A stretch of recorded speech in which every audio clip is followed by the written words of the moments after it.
Imagine being 75 years old, right? Yeah. You receive this profound divine guarantee that you are destined to become the father of a great nation. Just a massive world-altering promise. Exactly.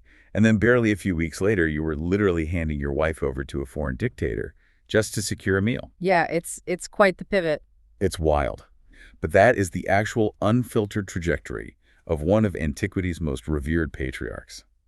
So welcome to another deep dive. Today we've got a massive stack of material on the desk. We really do. We're looking at historical analyses of ancient Near Eastern migration patterns, some really dense theological commentaries, and of course the original ancient texts. Right, the texts detailing Abram's journey from Haran to Canaan and his, let's call it a disastrous detour into Egypt. I think disastrous is a fair word for it. Yeah.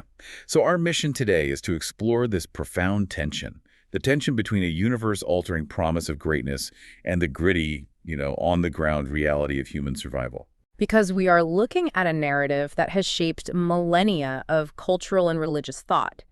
But we are doing it from the ground level. Right, getting into the dirt of it. Exactly. The sources we're pulling from force us to examine the actual logistics of ancient survival, the mechanics of patriarchal law, and really just the complex choices people make when they are placed under crushing pressure. Okay, let's unpack this. Because this isn't just an old story. It's an absolute masterclass in the collision between lofty spiritual ideals and desperate physical circumstances. Totally. I mean, we're talking about a protagonist who is given the ultimate guarantee of success. But the moment he faces an environmental crisis, his decisions are driven almost entirely by raw, unfiltered panic. Well, and what's fascinating here is how the source material completely refuses to airbrush its hero. Oh, it lays it all out. It really does. Foundational texts often have a habit of smoothing out the rough edges of their main characters. They try to elevate them to these untouchable marble statues. Right, like they can do no wrong. Exactly. But this text does the exact opposite. It gives us a man navigating a harsh, unforgiving, ancient world and highlights how vulnerability can completely override conviction. So let's start by looking at the catalyst for this entire journey, the monumental ask. God tells Abram to leave everything. Everything. He is told to leave his country, leave his kindred, and leave his father's house. And the destination isn't even on a map.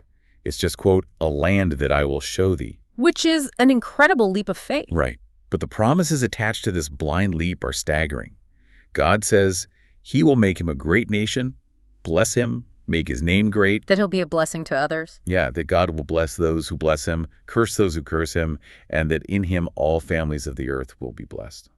I mean, placing that much conceptual weight on a single individual is it's a complete restructuring of his reality. Yeah, no pressure, right? Right. It's a promise of cosmic historical significance. And the text explicitly notes that Abram is 75 years old when he departs out of Haran. Which is it's mind-boggling. He is being told that the future of human civilization hinges on him abandoning his ancestral home at 75 and stepping out into a completely unknown geopolitical landscape. Which obviously requires unbelievable amount of trust. But I actually want to push back on the popular imagery here for a second. Okay, what do you mean? Because for you listening, there's this pervasive trope that pictures Abram as a lonely wanderer, right? Like he's just clutching a walking stick and facing the desert all by himself. Oh, right, the solitary nomad myth. Yes. But when we look at the historical and textual reality of this migration, the romantic image completely falls apart. He is essentially moving a massive corporate headquarters across the ancient Near East. Oh, the logistics involved in this migration are staggering. I mean, the text specifies that Abram took Sarai, his wife, Lot, his brother's son, all their substance they had gathered, and, quote, the souls that they had gotten in Haran. So you're talking about servants, herdsmen, dependents. Livestock. Right, livestock. This is a massive, incredibly wealthy operation. Yeah, when a group that large moves, it's not a casual stroll. It requires intense planning regarding water sources, grazing lands, security. Because Abram is responsible for a large community, which means he has an incredibly high burn rate of resources. Exactly. He has to keep hundreds of people and animals alive in a very harsh climate. So, okay, he arrives in Canaan. Specifically, he passes through to Sikkim, to the plain of Moreh, and the narrative explicitly notes that the Canaanite was in the land. Right, so this promised destination isn't a vacant lot waiting for him. No, it's an occupied territory with its own established cultures and kings. And yet, Abram proceeds to physically and spiritually claim this space anyway. Yeah, she builds an altar. He builds an altar, then he moves east of Bethel, pitches his tent, builds another altar, and calls upon the name of the Lord. Marking the territory with altars is a bold execution of the divine mission. I mean, it is a moment of total spiritual triumph. The Lord even appears to him again, reiterating the promise, saying, "Unto thy seed will I give this land." So he's done it. Abram has arrived.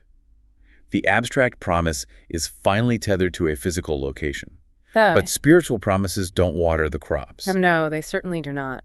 We transition almost immediately from this soaring divine high into a terrifying earthly crisis.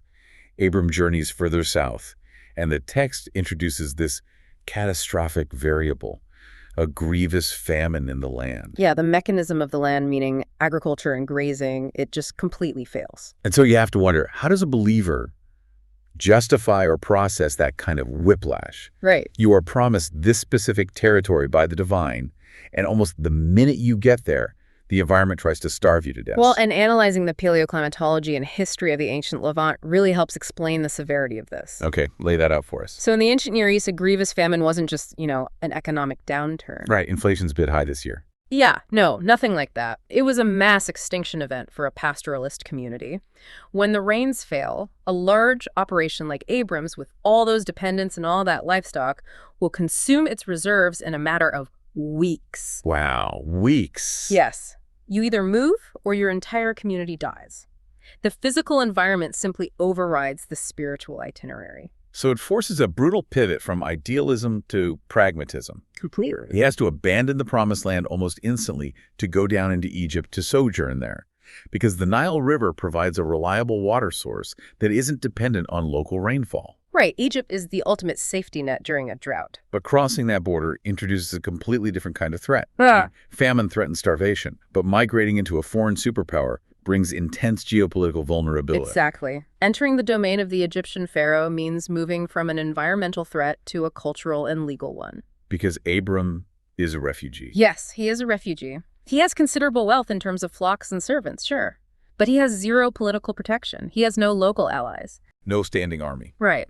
And as they approach the border, the reality of that power dynamic really sets in, and Abram makes a deeply calculated, highly controversial assessment of his situation. Yeah, here's where it gets really interesting. Because the text lays out his internal logic step by step. He looks at Sarai and says, "Behold now, I know that thou art a fair woman to look upon." He knows she's beautiful. Right. And he predicts that the Egyptians will see her, figure out she is his wife, and literally murder him to take her. It's his worst case scenario. So his proposed solution is what we can call the sister strategy. He instructs Sarai to say she is his sister, explicitly stating his reasoning. He says that it may be well with me for thy sake, and my soul shall live because of thee. Yeah, understanding the mechanics of ancient patriarchal law is absolutely crucial to understanding why he thought this would even work. Wait, there's a legal precedent for this. Well, sort of a legal loophole. In that cultural context, a woman's legal guardian controlled who she married. So if Sarai is known as his wife, Abram is an obstacle. He's a husband who must be eliminated so the woman can be taken. Oh, wow. So they just kill him to clear the way. Exactly. But if she is known as his sister, Abram becomes her legal guardian. Anyone who wants her has to negotiate with him, pay a bride price, and treat him favorably. Oh my gosh. Yeah, it is a cold, calculated legal loophole designed basically to buy time and keep him alive. But the ethical compromise is staggering. I mean, he is actively putting his wife in profound jeopardy, turning her into bait to save his own skin. It's definitely not a heroic moment. No. How does someone who just received a divine guarantee of protection back in Canaan justify throwing his own wife to the wolves the second he gets scared? Well, fear acts as a really powerful solvent on abstract beliefs. The text presents this as a survival mechanism born of paralyzing terror. Paralyzing terror. Yeah. Abram is prioritizing his immediate physical survival over the integrity of his marriage. And the profound irony, of course, is that the family unit of Abram and Sarai is the exact mechanism that is supposed to produce the great nation promised by God. Right. God literally said, your seed will get this land. Exactly. By risking Sarai to save himself, he is actively jeopardizing the divine promise. He assumes the absolute worst of the Egyptians. He assumes they are lawless murderers who kill refugees on sight. So he counters this imagined lawlessness with deception. Yeah, that's a good way to frame it. And the deeply unsettling part is that his strategy actually works, but in the most disastrous way possible. The unintended consequences spiral completely out of his control the moment they enter the country. Right, because the Egyptians do notice her beauty, just as he predicted. But the strategy fails because it attracts the attention of the absolute highest tier of Egyptian power. Yeah, he didn't account for that. No, not at all. The princes of Pharaoh see her and commend her to Pharaoh. She isn't just taken by a local official, she is taken directly into Pharaoh's house. So Abram's clever little legal loophole suddenly puts him in a negotiation with an empire that he has absolutely no power to resist. Zero power. And this leads to a scene that is just shocking to read. Because of Sarai, Pharaoh treats Abram incredibly well. The text specifically lists the payout. Abram is given sheep, oxen, he-asses, men-servants, maid-servants, she-asses, and camels. It's a massive influx of wealth. It is. Just picture the visual dynamic here. Abram is sitting outside the palace, watching this huge delivery of wealth roll into his camp. Meanwhile, his wife is trapped inside Pharaoh's harem. He is profiting immensely off his own deception and his wife's peril. And this raises an important question, right? The jarring nature of that reward system really highlights the complete collapse of human planning. Totally. Abram basically traded his wife for a massive influx of wealth and livestock. The divine promise of a future nation is now locked behind the impenetrable doors of the Egyptian palace. So human ingenuity has utterly failed the mission. Yes. The human patriarch has created a moral and literal disaster that threatens to permanently derail the foundational narrative. Right, so the narrative requires a failsafe. If the human agent compromises the mission, the divine has to step in and aggressively course correct. And the intervention is swift and severe. The text states, "And the Lord plagued Pharaoh and his house with great plagues because of Sarai, Abram's wife." Great plagues. Yeah. These plagues act as a systemic disruption. They aren't just arbitrary punishments. They are a divine rescue mission designed to break the administrative capacity of Pharaoh's household. Wow, stepping in where the patriarch failed. Exactly. God steps into the narrative because the human patriarch's courage and ethics completely collapsed under pressure. The plagues forcibly halt the situation from progressing to a point of no return. Which brings us to the climax of this Egyptian detour. And what's wild is that it isn't a grand spiritual awakening for Abram. No, it's not. And it certainly isn't him conquering the empire. The climax is the foreign king, the Pharaoh, discovering the deception and confronting the chosen patriarch. Yeah, Pharaoh somehow connects the systemic disruption of the plagues to Sarai's true identity, and he calls Abram in for a reckoning. And Pharaoh's line of questioning is rapid fire and thoroughly accusatory. Correct. He says, "What is this that thou hast done unto me? Why didst thou not tell me that she was thy wife? Why said thou, she is my sister? So I might have taken her to me to wife." It's just a brutal interrogation. The irony dripping from this confrontation is unbelievable. Abram walked into Egypt terrified that Pharaoh was a lawless, murderous tyrant. Yet in the end, the Egyptian Pharaoh is the one acting as the moral center of the story. It's true. Pharaoh is rightfully furious that he has been tricked into violating a marriage and that his household is suffering because of a refugee's lie. And rather than execute Abram, which honestly would have proved Abram's initial fear correct, Pharaoh exhibits incredible restraint. He simply issues a command. "Behold thy wife, take her and go thy way." It is a stunning, humiliating rebuke. Pharaoh commands his men to escort Abram out of the country. They sent him away and his wife and all that he had. So synthesizing the outcome of this detour reveals a messy, incredibly complicated reality. Abram survives the famine.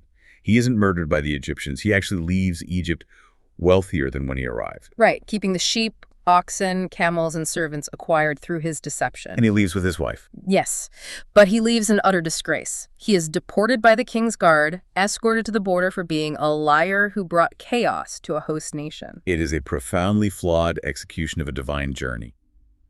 The contrast between the altars built in Canaan and the deportation from Egypt couldn't be starker.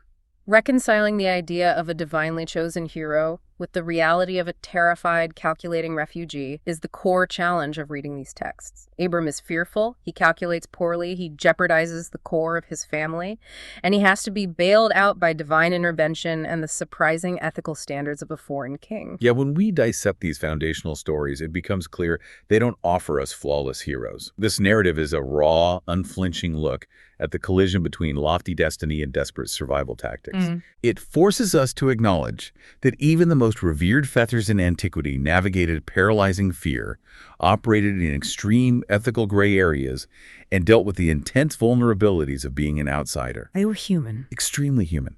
And for you listening, it leaves you with a deeply personal question. When an overwhelming crisis hits your life, and the pressure is at its absolute peak, how do your own ideals hold up against the raw, unfiltered instinct to survive? That's a great point. And taking that exploration a step further, I want to leave the listener with one more thing to think about. Okay. Consider the internal dynamic of Abram's camp. Think about the souls gotten in Haran and the new men servants and maidservants acquired in Egypt. Oh, wow. The entourage. Yes. As this small family group becomes a wealthy migrating caravan, how do these silent servants view Abram's leadership? That is fascinating. Right. They saw him chosen by the divine. They saw the altars built in Canaan. Yet they watched him make a profound moral compromise, risking his wife for his own safety and wealth. They watched the whole thing unfold. Exactly. What does witnessing that contradiction teach them about the nature of the great nation they are supposedly building? Oh, that is a completely different lens on a story we thought we knew. The glossy expectation of destiny promises a clean, noble highway to greatness. But the historical reality is a complicated, dangerous, and deeply compromised path. Thanks for joining us on this deep dive. We'll catch you on the next one.